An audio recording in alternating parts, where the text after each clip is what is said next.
Good morning to all of you. आज मैं संदीप सिंह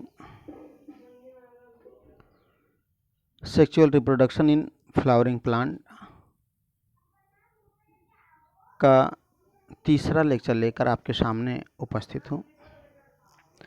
लेकिन एक चीज़ से मैं यहाँ पे क्लियर कर देना चाहता हूँ कि आप लोग with the help of notes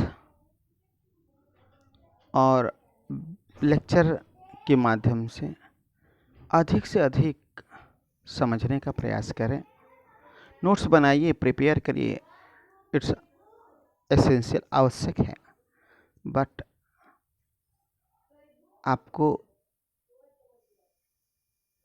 lecture के माध्यम से समझना भी ज़रूरी है और लेक्चर को पूरा देखने का प्रयास करें। काफ़ी मेहनत करके ये लेक्चर बनाए जाते हैं। कुछ बच्चे कह रहे थे कि लेक्चर क्लियर नहीं आ रहा है, तो उन्हें मैं ये बताना चाहूँगा कि यदि ऐसी स्थिति आ रही है तो आप लोग पहले इसे डाउनलोड कर लें। डाउनलोड करने के पश्चात आप इसे ऑफलाइन देखें। हो सकता है कि स्पष्ट क्लियर दिखाई पड़े और सुनाई पड़े। हम लोग सेकेंड लेक्चर में बात किए थे पोलन ग्रेन अर्थात परागकण अर्थात सूक्ष्म बीजाणु की संरचना के बारे में बात किए थे कि ये दोहरी परत का बना होता है। बाह्य परत एक्साइन कहलाता है, अंदर वाला परत इंटाइन कहलाता है। एक्साइन स्पोरोपोलेनिन तथा इंटाइन पैक्टोसेलुलोस नामक पदार्थ के बने होते हैं। स्पोरोपोलेनिन का अपघटन प्रायः जल्दी नहीं होता, इसलिए फॉसिल्स के रूप में रह सकता है। इत्यादि बातें हम लोग बात किए थे। आज हम लोग बात करने जा रहे हैं परिपक्व परागकोश का स्फुटन कैसे होता है। जब एंथा परागकोश परिपक्व हो जाते हैं, मैच्योर हो जाते हैं, तो कैसे वो फटता है और ये परागकण कैसे मुक्त होते हैं। तो जो परागकोश के परिपक्व होने पे आपको जैसा बताए थे कि ये जो मध्य स्तर है और जो टेपिटम है ये नष्ट हो जाते हैं। टेपिटम नष्ट होकर परागकोश में जो परागकण हैं जो विकसित हो रहे हैं उनको ये पोषण प्रदान करने का कार्य करते हैं। प्रायः परागकोश का जो स्फुटन है आप यहाँ पे देखें, अनुदैर्ध्य दरारें बनने से होता है, जो प्रायः दो परागधानी के मिलने के स्थान पर होती हैं। वहाँ से ये फट जाती हैं और परागकण बाहर मुक्त हो जाते हैं। किसी किसी परागधानी में यहाँ पे छिद्र हो जाता है, पोर माने छिद्र, और इन छिद्रों के द्वारा भी परागकण बाहर निकल आते हैं। कभी कभी परागकोश की भित्ति में, जैसे आप यहाँ पे देखें, वाल्व अर्थात कपाट बन जाते हैं और इन कपाटों के द्वारा भी परागकण बाहर आ जाते हैं, परागकण मुक्त हो जाते हैं। किंतु परागकण के मुक्त होने से पूर्व ही इसका अंकुरण प्रारंभ हो जाता है। प्रायः 2 केंद्र की अवस्था में परागकण मुक्त होकर मादा के, यहाँ पे आप देखें स्टिग्मा वर्तिकाग्र, मादा के वर्तिकाग्र पर पहुंच जाते हैं। वह क्रिया जिसमें नरयुग्मक अर्थात परागकण मादा के वर्तिकाग्र पे पहुंचता है, यही क्रिया परागण कहलाता है, पॉलिनेशन कहलाता है। नरयुग्मकोद्भिद के आगे का अब जो विकास है वो इस जायांग में होता है। अब आइए बात हम लोग करें जायांग के बारे में, बात करें कि ये जायांग क्या है। जायांग अर्थात गैनीशियम,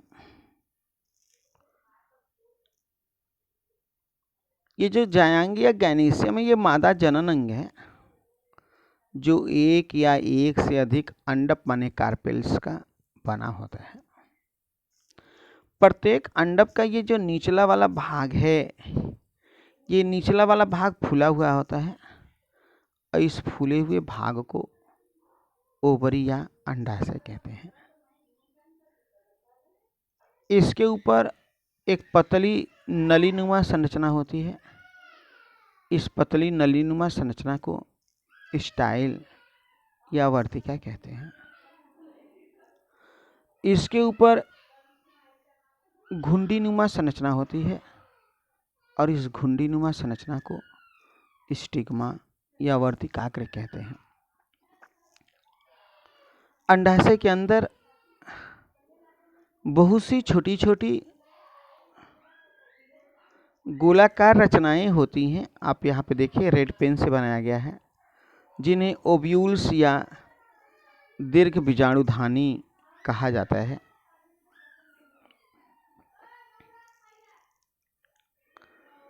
बात हम लोग करेंगे दीर्घ बीजाणुधानी की संरचना के बारे में बात करेंगे, इस ओव्यूल्स के बारे में बात करेंगे, इसकी बात करेंगे।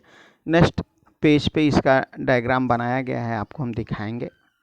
तो प्रत्येक ये जो ओव्यूल माने बीजांड है, अंडाशय में बीजांडासन अर्थात प्लेसेंटा से एक पतले वृंतनुमा, यहाँ पे आप देखिए, ये यहाँ से पे आप देखिए ये भाग, ये वाला जो भाग है पतले वृंतनुमा संरचना से जुटा होता है, जिसे बीजांड वृंत या फ्यूनिकल कहते हैं।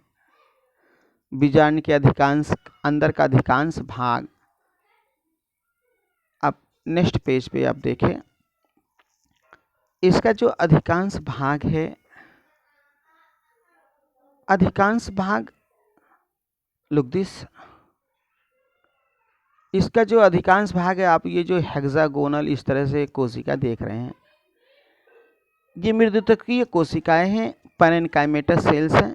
तो इसका अधिकांश जो भाग है, अधिकांश भाग पैरेन्काइमेटस अर्थात मृदुतकीय कोशिकाओं का बना होता है। ये जो बीजांड है, ये आवरण द्वारा, यहाँ पे ये आवरण है, यहाँ पे दो आवरण, एक ये है, दूसरा ये है, ये आवरण द्वारा घिरे होते हैं। अगर किसी बीजांड में दो आवरण पाए जाते हैं, इंटीग्यूमेंट्स पाए जाते हैं, तब उसे द्विअध्यावरणीय कहते हैं। यदि उसमें एक आवरण पाए जाते हैं तब उसे एक अध्यावरणीय अर्थात यूनिटेग्मिक कहते हैं। कुछ कुछ ऐसे भी बीजांड होते हैं जिसमें आवरण नहीं होते हैं, तब उसे अटेग्मिक कहा जाता है। अब जानते हैं अंग्रेजी में किसी के नाम के आगे ए शब्द लग जाता है तो उसका अर्थ होता है नहीं। बीजांडकाय के अग्रभाग पर, यहाँ पे आप देखिए ये वाला भाग, बीजांडकाय के अग्रभाग पर आवरण अपूर्ण रहता है, अर्थात ये आवरण यहाँ पे नहीं पाए जाते हैं, जिससे यहाँ एक छिद्र बन जाता है। आप यहाँ छिद्र को देखें, ये वाला भाग जिससे एक छिद्र बन जाता है, इसी छिद्र को माइक्रोपाइल या बीजांड द्वार कहते हैं।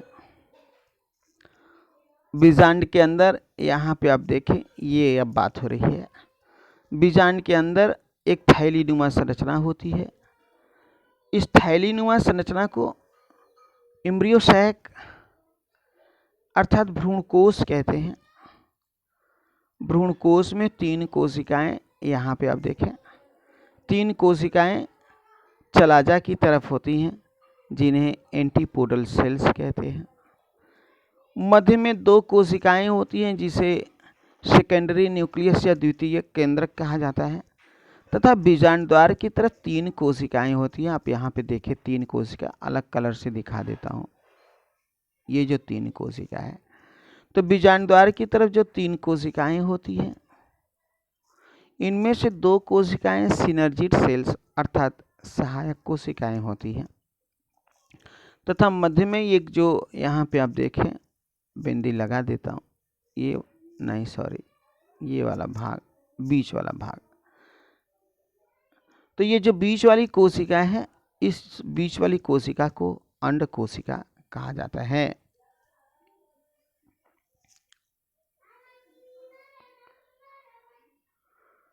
अगर हम बीजांडों के प्रकार की बात करें तो बीजांड का जो विभाजन है, जो प्रकार है, वो उसके चला जा। तो ये जो बीजांडों का वर्गीकरण है, बीजांडों का वर्गीकरण चला जा, निभाग, फ्यूनिकिल बीजांड तथा बीजांड द्वार के आधार पर किया जाता है। तो हम बीजांड द्वार, चला जा माने निभाग तथा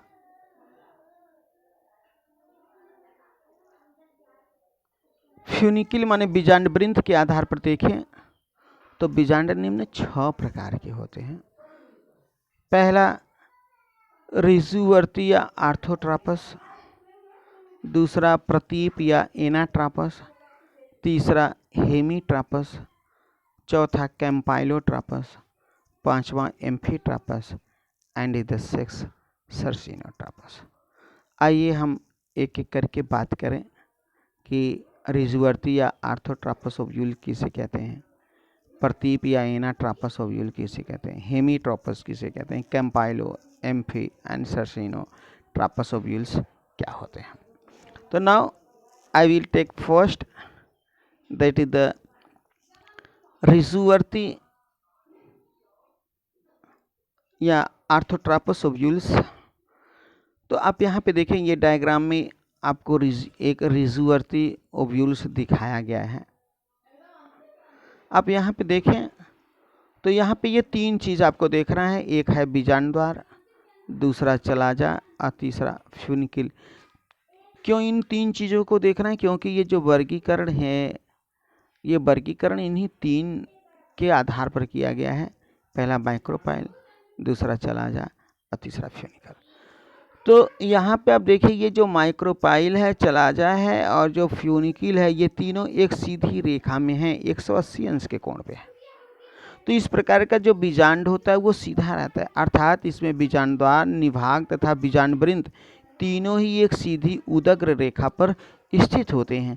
यदि इस प्रकार का ओव्यूल्स होता है तो इस प्रकार के ओव्यूल्स को हम लोग रिजुवर्ती या आर्थोट्रापस ओव्यूल्स कहते हैं। Now you can see, look, आप देख सकते हैं, this is the micropyle, chalaza, funicle. ये जो तीनों हैं, ये तीनों एक सीधी रेखा में स्थित होते हैं। रिजु कोण, अधिक कोण, 180 अंश का जो कोण है उसके कहते हैं। और ये तीनों एक सीधी रेखा पे अगर स्थित हों तो इस प्रकार के ओव्यूल्स को हम रिजुवर्ती या आर्थोट्रापस ओव्यूल्स कहते हैं। नाउ नेक्स्ट, सेकेंड इज प्रतीप या एनाट्रापस ओव्यूल्स। ये प्रतीप या एनाट्रापस ओव्यूल्स का ये डायग्राम बनाया गया है, आप यहाँ पे देख सकते हैं। इसमें जो बीजांड है ये उल्टा हो जाता है। और ये बीजांड उल्टा होता क्यों है?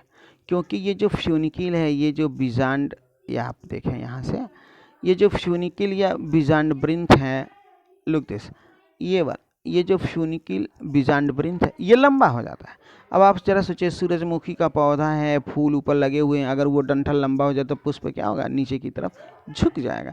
तो ये जो फ्यूनिकिल है, फ्यूनिकिल लंबा हो जाता है और लंबा होने के कारण ये जो ओव्यूल्स हैं, जो बीजांड हैं, ये नीचे की तरफ लटक जाते हैं। जब ये नीचे की तरफ लटक जाते हैं तो क्या होता है कि ऐसी स्थिति में ये जो माइक्रोपाइल है, ये माइक्रोपाइल, ये बीजांड वृंत के पास आ जाते हैं। और अब यहाँ पे केवल 2, एक चलाजा और दूसरा माइक्रोपाइल, ये 2 ही एक सीधी रेखा में स्थित होते हैं। इस प्रकार का जो ओव्यूल्स है, इस प्रकार का जो बीजांड है, ये अधिकतर पौधों में इसी प्रकार का बीजांड पाया जाता है। लगभग 82% पौधों में इस प्रकार के बीजांड पाए जाते हैं। फॉर एग्जाम्पल मटर, सेम, चना इत्यादि। तो बच्चों, आज का वीडियो, ये जो तीसरा लेक्चर है इस चैप्टर का, यहीं पे समाप्त करते हैं।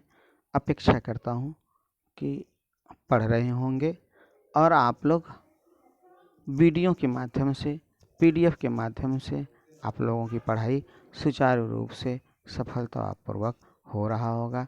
इन्हीं शब्दों के साथ समाप्त करते हैं। Have a nice day. आपका दिन शुभ हो।